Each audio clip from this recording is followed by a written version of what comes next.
Hi friend, welcome to T4 tutorial. आज की इस वीडियो में हम देखेंगे सॉफ्टवेयर के वाटरफॉल मॉडल के बारे में कि अगर आप वाटरफॉल मॉडल को अप्लाई करते हुए अगर आप सॉफ्टवेयर बनाते हैं तो आपको किन किन मराहल से गुजरना पड़ेगा। चलिए वाटरफॉल मॉडल की अगर हम बात करें तो सबसे पहले तो मैं आपको ये डायग्राम बताता हूँ। देखें, आपने इससे पहले सिस्टम डेवलपमेंट लाइफ साइकिल की जो वीडियो देखी है उसमें आपने देखा था कि ये तमाम की तमाम फेसेस हैं जिनमें से हमें गुजरना पड़ता है। एक अच्छा सॉफ्टवेयर बनाने के लिए हमें कुछ फेसेस हैं जिनमें से गुजरना पड़ता है, और वो फेसेस कौन कौन सी होती हैं। जैसे कि हमने SDLC के वीडियो में देखा कि हम कस्टमर जो आता है, जिस कस्टमर ने हमसे सॉफ्टवेयर बनवाना होता है, हम उस कस्टमर से रिक्वायरमेंट्स गैदर करते हैं, फिर हम ओवरऑल डिज़ाइन बनाते हैं उन्हीं रिक्वायरमेंट्स की बेस पर, और फिर हम उसके बाद सॉफ्टवेयर की इम्प्लीमेंटेशन करते हैं। इम्प्लीमेंटेशन करने के बाद हम टेस्ट करते हैं कि सॉफ्टवेयर किस तरीके से काम कर रहा है, और जो जिस तरीके से हम चाह रहे हैं कि सॉफ्टवेयर काम करे क्या वैसे काम कर रहा है या नहीं कर रहा। फिर हम सॉफ्टवेयर को डिप्लॉय करते हैं, यानी कि कंप्यूटर पर, जिस कंप्यूटर पर उसने यूज़ होना होता है उस कंप्यूटर पर उसे इंस्टॉल करके हम यूज़ करना शुरू कर देते हैं, कस्टमर को इंस्टॉल करके दे देते हैं। और उसके बाद अगर सॉफ्टवेयर में कोई मेंटेनेंस अपडेशन वगैरह चाहिए होती है तो वो हम करते हैं। ये तो सारी वही कहानी है जो कि सिस्टम डेवलपमेंट लाइफ साइकिल में इससे पहले आप पढ़कर आ चुके हैं। इससे प्रीवियस वीडियो जो कि आपको वीडियो की डिस्क्रिप्शन में उसका लिंक मिल जाएगा, तो वो सारी आप यहाँ तक पढ़ के आए हैं। अब वाटरफॉल मॉडल क्या कहते हैं?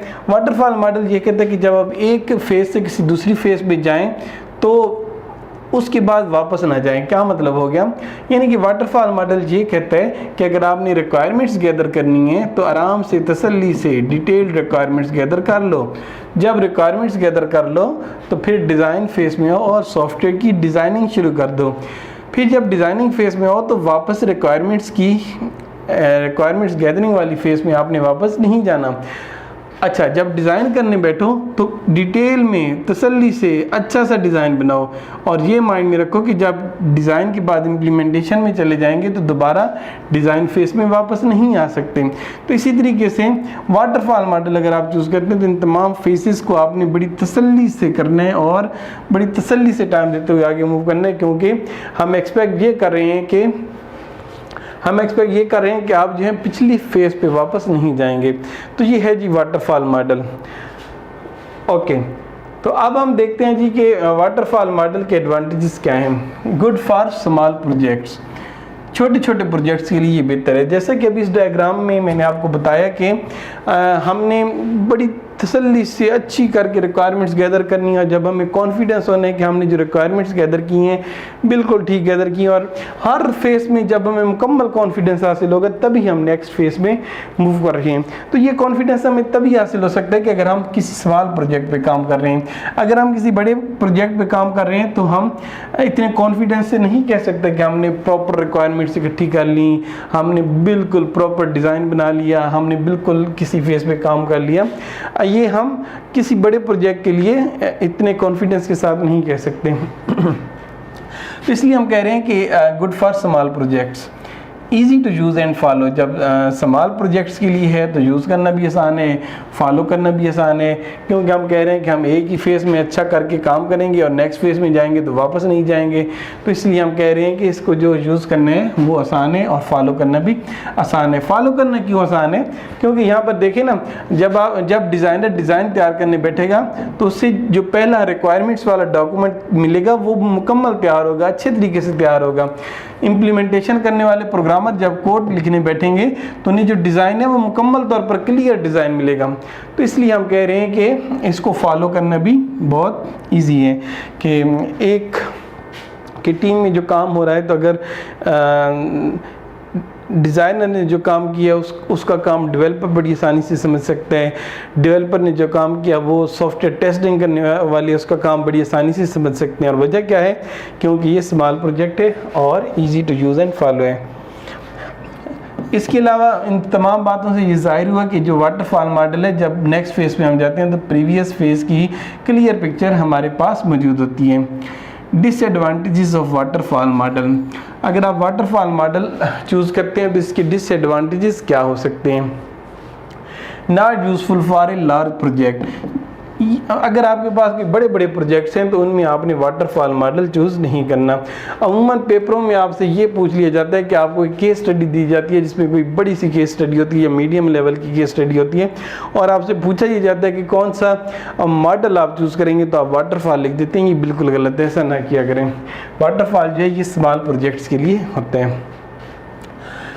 If frequent requirement changes occur, then it is a problem to manage। देखिए वाटरफॉल मॉडल में हमने ये कहा कि एक फेस में जब हम आ चुके हैं तो हमने पीछे वाली फेस में वापस नहीं जाना, हमने अपना टाइम ज़ाया नहीं करना। क्यों? क्योंकि हमने कहा कि हम इस फेस में जब होंगे तो पूरा टाइम देंगे, इस फेस में जब होंगे तो पूरा टाइम देंगे। जब पूरा टाइम दे रहे हैं तो हम सपोज ये करेंगे कि हम अगर टेस्टिंग कर रहे हैं तो हम इम्प्लीमेंटेशन में वापस नहीं जाएंगे, इम्प्लीमेंटेशन कर रहे हैं तो डिज़ाइन फेस में वापस नहीं जाएंगे। अब इसका मतलब ये नहीं है कि आप वाटरफॉल मॉडल चूज़ कर लेते तो ये कोई ऐसी बला है या कोई ऐसी रॉकेट साइंस है कि आप इम्प्लीमेंटेशन फेज में तो वापस नहीं जा सकते। जाने को बेशक चले जाएं, कोई हर्ज नहीं, आप जा सकते हैं, आप बना रहे हैं सॉफ्टवेयर, ये काम आप नहीं करने। हाँ, वाटरफॉल मॉडल में ये ज़रूर शऊर देता है कि बेहतर आपके लिए ये है कि अगर आप वाटरफॉल मॉडल चूज़ करते हैं तो आपने अपने आप को बाउंड रखना है। आपने अपने आप को बाउंड रखना है कि जब एक फेस में है तो उससे पिछली फेस में वापस नहीं जाना।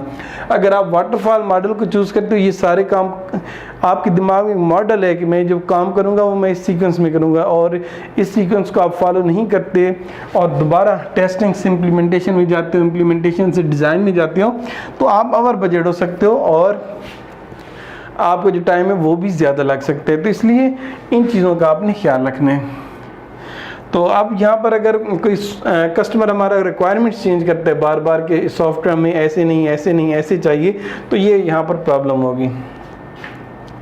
There is a big problem if testing fails the software. सबसे बड़ा मसला वाटरफॉल मॉडल का ये है कि इन्होंने भी पूरा काम किया, इस फेज़ पे भी लोगों ने पूरा काम किया, इस फेज़ पे भी लोगों ने पूरा काम किया, लेकिन टेस्टिंग फेज़ में हमें पता चला कि जो काम ऊपर सारा लोगों ने किया वो काम ठीक नहीं किया। तो अब यहाँ पर बहुत बड़ी प्रॉब्लम आ जाएगी। क्यों? क्योंकि हम तो वाटरफॉल मॉडल चूज़ करके बैठे हुए हैं और हमने तो अपने आप से ये वादा किया हुआ है कि हम पीछे वापस नहीं जाएंगे। तो यहाँ पर ये प्रॉब्लम अक्सर होगा।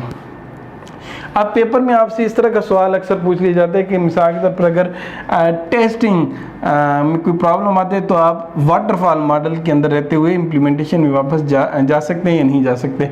तो भाई सीधी सी बात है, काम आपने करना है, जाने को जहाँ मर्जी चाहे आप जा सकते हैं, लेकिन अगर आप कहते हैं ना कि मैं वाटरफॉल मॉडल फॉलो कर रहा हूँ तो फिर आप पीछे वापस नहीं जाएंगे। अगर आप पीछे वापस जाएंगे तो फिर इसका मतलब है कि आपको लग रहा है कि आप वाटरफॉल मॉडल फॉलो कर रहे हैं लेकिन आप वाटरफॉल मॉडल फॉलो नहीं कर रहे हैं।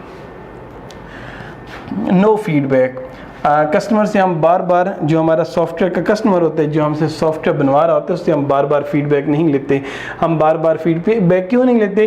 क्योंकि हमें पता है कि हम तो अपने आप से वादा कर चुके हैं, प्रॉमिस कर चुके हैं कि हम किस मॉडल को फॉलो करेंगे कि एक फेज़ में जब हम हैं तो हम पिछली फेज़ में वापस नहीं जाएंगे।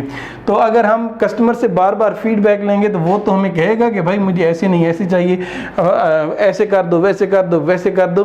तो आपने कस्टमर से फीडबैक, इसमें फीडबैक जो है नो फीडबैक है। एक ही दफ़ा जब सॉफ्टवेयर बन जाते हैं तो हम कस्टमर को एंड पे डिलीवर कर देते हैं। हाँ, ये हो सकता है कि आपने रिक्वायरमेंट्स गैदर की तो रिक्वायरमेंट्स बेशक कस्टमर को दिखा दें, डिज़ाइन तैयार किया तो वो बेशक कस्टमर को दिखा दें, लेकिन जो मेन मकसद है इसका वो ये है कि हम फीडबैक पे फोकस नहीं कर रहे होते, फीडबैक ले रहे होते हैं। नो फीडबैक का मतलब ये नहीं है कि हम फीडबैक ले ही नहीं रहे कस्टमर से, हम फीडबैक ले रहे हैं। लेकिन इससे आगे जाकर आप देखेंगे कि इंक्रीमेंटल मॉडल हम पढ़ेंगे, हम एजाइल मॉडल पढ़ेंगे, तो उसमें हम देखेंगे कि हमारा फोकस ही यही होगा कि हम कस्टमर से फीडबैक लें और उसे मोटिवेट करेंगे हम कस्टमर को कि भाई बराए मेहरबानी फीडबैक दे दो, फीडबैक दे दो। लेकिन यहाँ पर वाटरफॉल मॉडल में हम ऐसा कुछ नहीं कर रहे। हम एक ही दफ़ा कस्टमर से अच्छी करके रिक्वायरमेंट्स गैदर कर रहे हैं और फिर उसके बाद हम अपना काम करके दे रहे हैं। ओके, अगला डिसएडवांटेज है कि if one of the team members is working on one phase, another team member needs to wait for the previous phase. Okay, बात करने का मकसद क्या हो गया कि आप पैरेलली काम नहीं कर सकते। मकसद क्या हो गया कि अगर मिसाल के तौर पर डिज़ाइनर जो हैं वो डिज़ाइन पे काम कर रहे हैं, तो एट द सेम टाइम हम ऐसा नहीं कर सकते कि हम टेस्टिंग करने वाले सॉफ्टवेयर टेस्टर्स को भी काम पे लगा दें। अगर डिज़ाइनर डिज़ाइनिंग पे काम कर रहे हैं तो बाकी हमारी टीम सारी होल्ड पे रहेगी। जब डिज़ाइन तैयार हो जाएगा तो तभी इम्प्लीमेंटेशन वाली टीम काम करेगी। जब इम्प्लीमेंटेशन वाली टीम काम कर रही होगी तो बाकी जो टीम्स हैं, टेस्टिंग की टीम, डिप्लॉयमेंट की टीम, वो सारे आराम से बैठे होंगे। तो ये एक इसका डिसएडवांटेज है। The maintenance face required more time, और वाटरफॉल मॉडल में जो है ज़्यादातर जो हमारा टाइम लगता है वो मेंटेनेंस फेस पे लगता है। इस फेस पे ज़्यादा टाइम लगते हैं। तो ज़्यादातर ये जो MCQs टाइप आपसे टेस्ट लिए जाते हैं, जॉब्स टेस्ट और एडमिशन टेस्ट वगैरह, तो वहाँ पर ये चीज़ पूछी जाती है आपसे कि वाटरफॉल मॉडल में हम किस फेस पे ज़्यादा टाइम लगाते हैं, तो वो है जी maintenance. Okay, when to use the waterfall model। Waterfall model हम कब यूज़ करते हैं? जब हमारे पास छोटे छोटे प्रोजेक्ट्स हों और अंडरस्टूड प्रोजेक्ट्स हों और रिक्वायरमेंट जो है हमें भी अंडरस्टूड हो, और जो कस्टमर जो हमसे सॉफ्टवेयर बनवाना चाह रहे हैं उसको भी अगर रिक्वायरमेंट्स अंडरस्टूड हो, तो तब हम वाटरफॉल मॉडल चूज़ करते हैं। याद रखिएगा कि अगर आपका सॉफ्टवेयर बनवाने वाला कस्टमर जो है वो कंफ्यूज है, उसे अपनी रिक्वायरमेंट्स को खुद सही तरीके से नहीं पता, या आपको लग रहा है कि उसकी बातों से ये लग रहा है कि वो कंफ्यूज है रिक्वायरमेंट्स को लेकर, तो फिर आपने वाटरफॉल मॉडल बिल्कुल चूज़ नहीं करना। चाहे छोटा भी प्रोजेक्ट है तो फिर भी नहीं करना। हमने कह तो दिया कि फॉर स्मॉल प्रोजेक्ट्स हम वाटरफॉल मॉडल चूज़ करते हैं, लेकिन हमेशा ऐसा नहीं करना। और भी चीज़ें देखनी है। अब एक कस्टमर है, जब तक वो अपनी रिक्वायरमेंट्स उसकी क्लियर नहीं होगी कि वो क्या बनवाना चाहते हैं, तब तक आपने वाटरफॉल मॉडल चूज़ नहीं करना। When customer involvement is less, जब कस्टमर की इन्वॉल्वमेंट लेस होती है तब भी वाटरफॉल मॉडल हम चूज़ कर सकते हैं, और जब लो बजट प्रोजेक्ट्स पर हमने काम करना होता है तब भी हम वाटरफॉल मॉडल को चूज़ कर सकते हैं। तो ये थी आज की वीडियो में। उम्मीद करता हूँ कि आपको वाटरफॉल मॉडल की समझ आ गई होगी। तो आपने ये लेक्चर सीरीज़ पूरी देखनी है। इन तमाम लेक्चर्स के एंड पे आपको video lecture, textual and infographic tutorial, PPT slides, और अगर आप कोई कॉमेंट करते हैं तो आपको रिप्लाई दिया जाएगा। शुक्रिया, खुदा हाफिज़।